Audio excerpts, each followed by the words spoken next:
This is Joshua Vergara from Android Authority. What's going on, everybody? And here is your first look at the Samsung Galaxy Note 3. What we heard a lot of during the event, and what you may be hearing much of during the release of the Galaxy Note 3, is that it is the dawn of a new design language, and also the next step in Samsung's core user experience. In a lot of ways, the Galaxy Note 3 brings everything people loved about the Note 2 into the realm of the Galaxy S4, while adding a few new elements into the mix.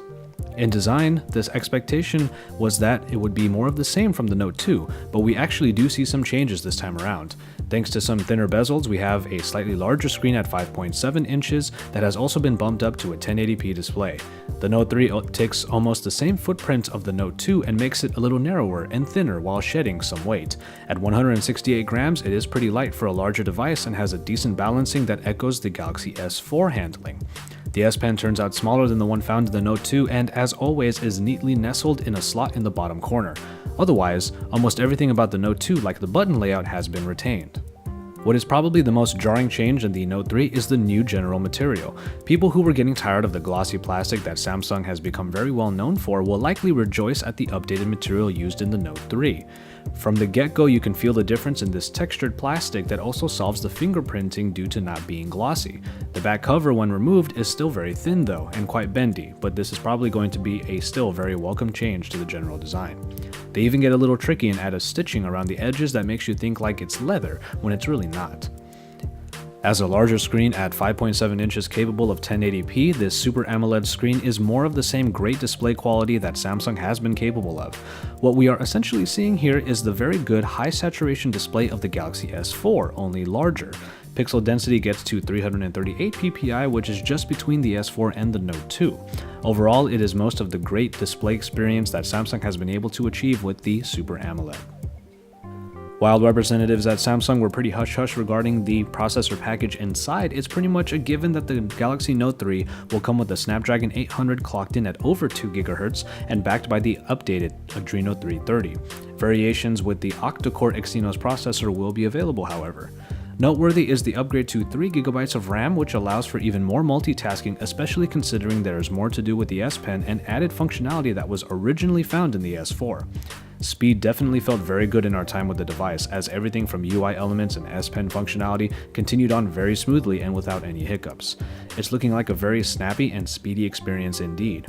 A 3200 mAh removable battery should bring pretty good longevity, while the 16 or 32GB of storage can be expanded with a micro SD card. On the camera front, we can basically say that the Galaxy S4 camera has made its way to the Note.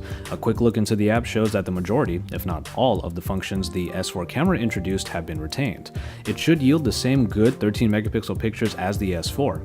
In this cursory glance, only one noticeable addition was a golf mode, which is essentially a drama shot made specifically for capturing a golf swing. And finally, TouchWiz has been updated to Android 4.3 in the Note 3. For Samsung, this update means the adding in of many, if not all, the gesture commands originally introduced in the Galaxy S4. This includes hand gestures, Smart Stay and Pause, and Air Views, even though you could do this with the S Pen already.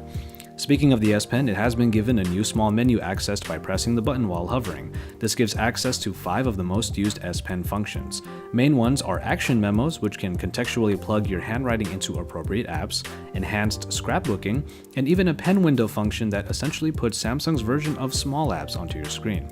This is pretty much the same TouchWiz, but S Pen veterans will probably like the easier way of getting to their favorite functions. One last addition is the My Magazine, that acts like a second screen and consolidates your news and social media feeds in a somewhat flipboard fashion. And so, there you have it. The Galaxy Note 3 set for release pretty soon.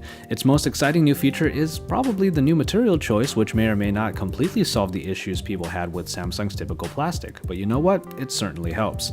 The S Pen has been given even more life as a user's true companion and should please with the new Air Commands menu. Anyone hoping for customization can take advantage of different color cases or smart cases, of which there are plenty.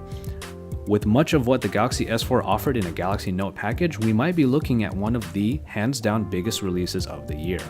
Stay tuned for our full review once we get time with our own units, and keep on Android Authority for the rest of our coverage here from IFA in Berlin.